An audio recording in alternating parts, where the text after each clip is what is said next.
Halo semuanya, shalom, shalom, shalom. Selamat. Kita bertemu lagi ya dalam pembelajaran kita. Kita belajar lagi tentang firman Tuhan. Oke. Ya, selamat datang teman-teman. Shalom, damai sejahtera dari Tuhan kita, Yesus Kristus yang selalu menyertai kita. Kita mau belajar kembali mengenai firman Tuhan. Jadi semua dan siapapun yang mau bertanya tentang iman Kristen, kamu boleh bertanya tentang iman kami.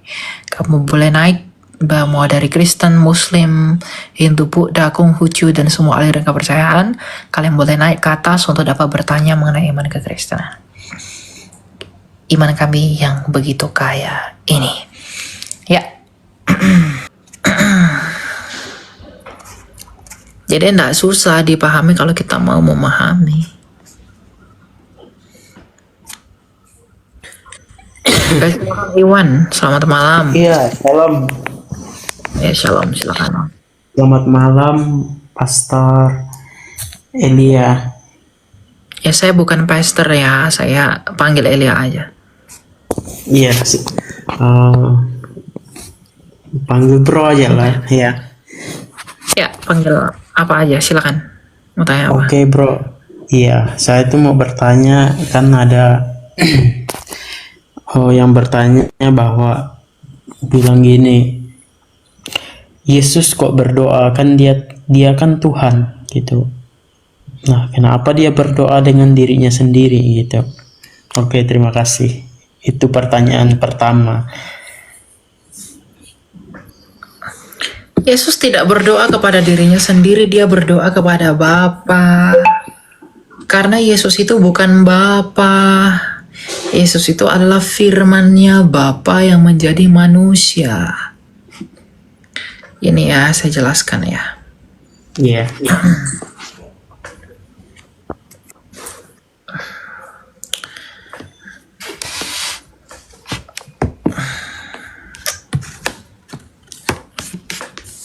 Ini saya belakang kamera dulu. Nih, kamu perhatikan ya. Iya, oke. Ini adalah Allah yang Esa adalah Bapa.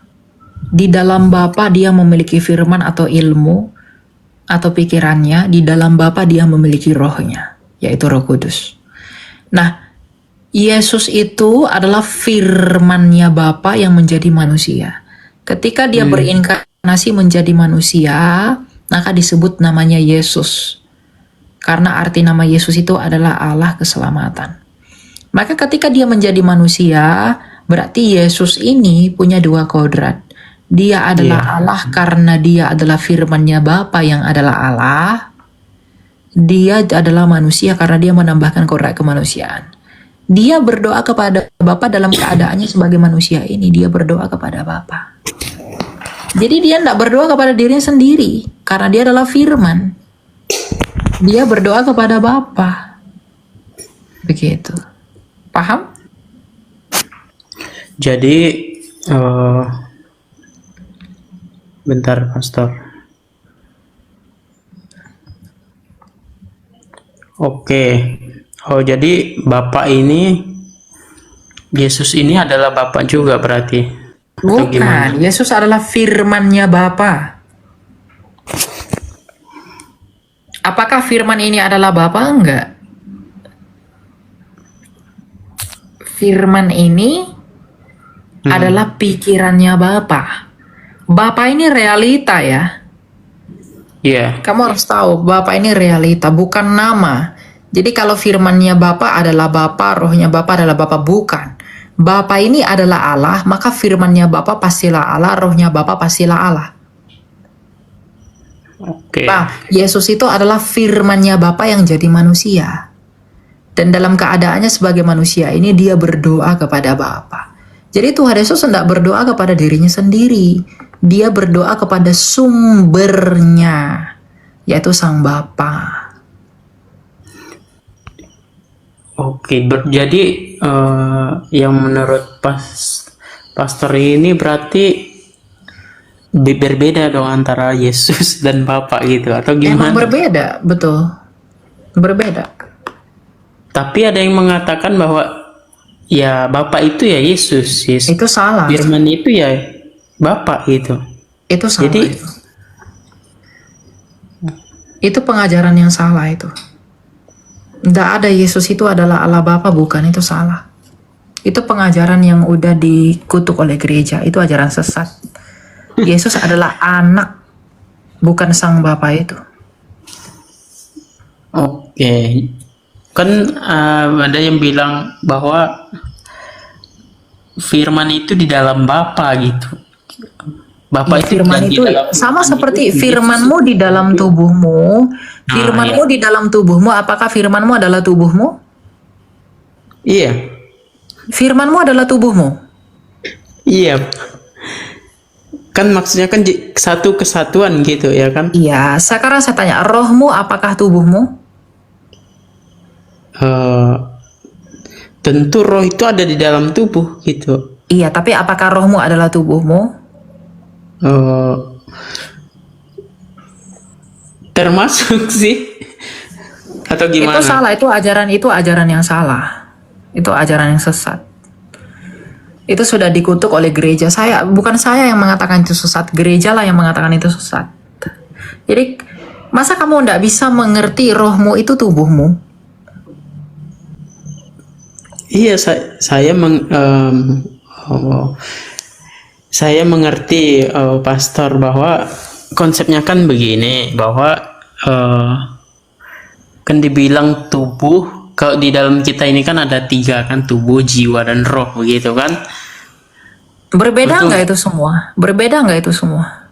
Tapi misalkan contohnya saya Iwan Christian kan, tubuh, jiwa dan roh. Nah itu kan tubuhnya itu kan tubuh Iwan juga. Jiwanya itu kan jiwa Iwan. Masalahnya Iwan Roh itu kan Iwan. nama, bukan realita.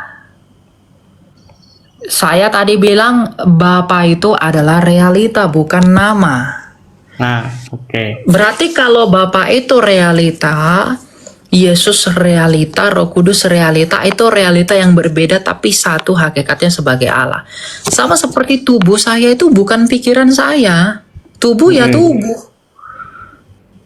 Tubuh bukan roh saya. Saya punya tubuh, saya punya pikiran atau firman, saya punya roh, tapi hanya ada satu manusia. Begitu.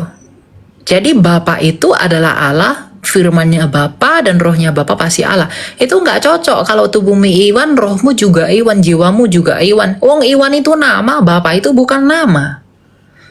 Jadi nggak benar analogimu, itu salah. Gitu. Karena tubuhmu bukan firmanmu, firmanmu bukan rohmu. Maka Bapa bukan firman atau anak, yaitu Yesus, dan Bapa juga bukan Roh Kudus. Tapi Bapa, Anak, dan Roh Kudus satu hakikat sebagai Allah. Begitu. Berarti Yesus dan Bapa ini tidak satu kesatuan kah? Atau Tidak satu realita, tapi satu hakikat. Makanya dikatakan 3 hipostasis. Hipostasis itu artinya realita konkret, tapi satu usia, satu hakikat. Begitu. Jadi tidak ada satu pribadi itu tidak ada, satu realita itu tidak ada. Ada 3 realita, satu hakikat Allah. Jadi bukan semisal. Jadi kalau ini Tuhan Yesus berdoa kepada Bapa, berarti dia tidak berdoa dengan dirinya sendiri, tapi kepada Bukan. Bapa. Dia berdoa kepada Bapa. Iya. Nah itu kan kalau kita lihat kan secara apa namanya, tubuh jasmani kan pada waktu itu. Dia berdoa kepada Bapa ketika dia berinkarnasi menjadi manusia. Sebelum dia menjadi manusia pun dia udah berinteraksi dengan Bapa. Makanya Tuhan Yesus berkata apa? Engkau Bapa permuliakanlah aku dengan kemuliaan yang kumiliki di hadiratmu sebelum dunia ada. Jadi Bapa dan Yesus itu sudah mengasihi sejak kekekalan. Karena Yesus itu di dalam Bapa. Dan kasih itu adalah relasi. Jadi Bapa mengasihi Yesus sejak kekal, Yesus mengasihi Bapa sejak kekal di dalam Roh Kudus. Jadi Roh Kudus inilah yang mengaliri kasih Bapa kepada anak, anak kepada Bapa. Makanya disebut dengan perikoresis, Allah Tritunggal itu. Karena kasih itu relasional. Makanya bagaimanapun Allah itu harus Tritunggal. Allah itu nggak bisa nggak Tritunggal. Kalau dia mengatakan Allah itu kasih, maka Allah itu harus Tritunggal. Kalau Allah itu nggak Tritunggal, berarti dia bukan kasih. Karena kasih itu relasi, bukan substansi. Jadi kalau ada orang mengatakan Allahnya kasih tapi tidak Tritunggal, itu salah. Justru Allah itu harus Tritunggal untuk membenarkan pengajaran bahwa Allah itu kasih. Kalau dia bukan Tritunggal, lalu dia dibilang Allahnya adalah kasih, lalu siapa yang dia kasihi sejak kekekalan? Tidak ada kan? Berarti dia membuang banyak kasih dalam kemubaziran. Gitu. Oh ya, oke, satu lagi, Pastor. Yang waktu saya kan pernah nonton di videonya Pastor Elia kan yang bilang bahwa Isa itu bukan Yesus begitu. Betul. Isa dalam Islam tuh bukan Yesusnya kami. Berbeda.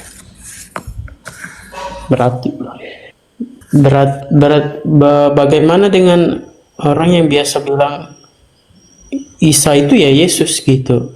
Oh, itu orang yang salah. Enggak ada Isa. Isa itu adalah Yesus kalau Isanya diambil dari Alkitab. Kalau Isanya diambil dari kitab suci agama lain, dalam hal ini misalnya kitab sucinya Islam, itu salah. Isanya Islam bukan Yesusnya Kristen. Karena apa? Sejarahnya, latar belakangnya, historinya, semuanya berbeda. Bahkan bertentangan. Misalnya Yesus hidup di zaman apa, Isa dari kitab suci Muslim itu berasal dari mana, itu berbeda. Jadi Yesus Kristus dalam Alkitab bukanlah Isa Al-Masih dalam Al-Quran. Tapi Yesus Kristus dalam Alkitab adalah Isa Al-Masih dalam Alkitab. Jadi kalau sumbernya dari Alkitab, mau Yesus, mau Isa, mau Yesus, mau Yeshua, mau Yehosua, mau Iso, itu sama. Tapi kalau sumbernya udah dari kitab suci agama lain, ya itu tidak pernah sama. Sama seperti Bambang di Jakarta bukanlah Bambang yang ada di Jerman. Elia yang di Jakarta bukanlah Elia yang di Manado. Meskipun namanya sama, karena sumbernya berbeda. Elia itu sumbernya di Jakarta satu. Elia itu satu sumbernya di Manado. Meskipun namanya sama, bukan berarti pribadinya sama. Gitu. Meskipun namanya di Alkitab Isa juga, namanya Isa juga di Al-Quran, bukan berarti itu pribadi yang sama. Jadi bedakan persamaan nama dan persamaan pribadi. Itu berbeda. Oke, Pastor. Oke, sekali lagi saya mau tanya lagi satu lagi yang ini mengenai konsep dalam Roh Kudus, Pastor, yang apa namanya itu? Jadi Roh Kudus berbahasa roh, ya. Jadi berbahasa roh itu boleh atau tidak? Boleh berbahasa roh di dalam 1 Korintus 14 kalau dilakukan dengan teratur, bergantian, dan ditafsirkan, itu boleh. Gitu. Jadi kalau tidak ditafsirkan bagaimana? Ya, Misal jangan ada berbahasa roh. misal dari saya kan dari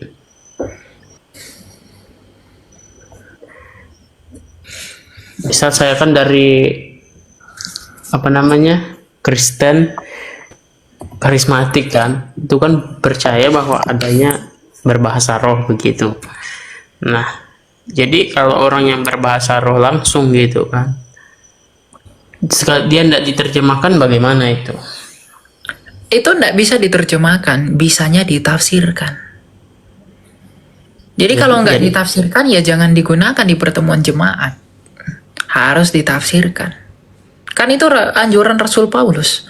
Kalau 1-2 orang, kalau orang berbahasa roh dalam pertemuan jemaat dalam 1 Korintus 14 itu, dia harus sebanyak-banyaknya itu 1, 2, atau 3 orang.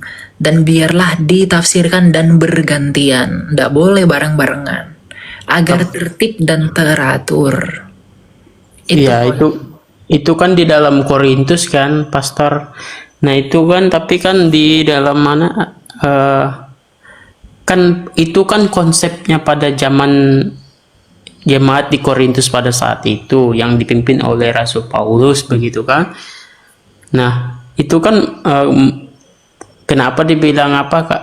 Pada saat itu kan harus dilakukan dengan teratur karena mungkin pada saat itu kan yang dilakukan mereka ini kan contohnya mau menyombongkan diri. Nah, tapi kan pada saat Bukan. Jangan lari-lari. Yang penting dia teratur gitu aja. Jadi kalau sambil teriak-teriak lalu aneh-aneh nggak teratur itu enggak bahasa roh. Harus teratur. Jadi kalau Alkitab bilang gantian teratur ikutilah itu. Gitu. Kalau kamu mau buat penafsiranmu sendiri terserah. Tapi Alkitab bilang bergantian ditafsirkan agar jemaat dapat dibangun kalau digunakan dalam pertemuan jemaat. Itu aja poinnya. Itu kalau Tapi- kamu mau yang lain-lain ya, yuk itu. tapi Itu kan ya. itu kan Tuhan memberkati. Shalom.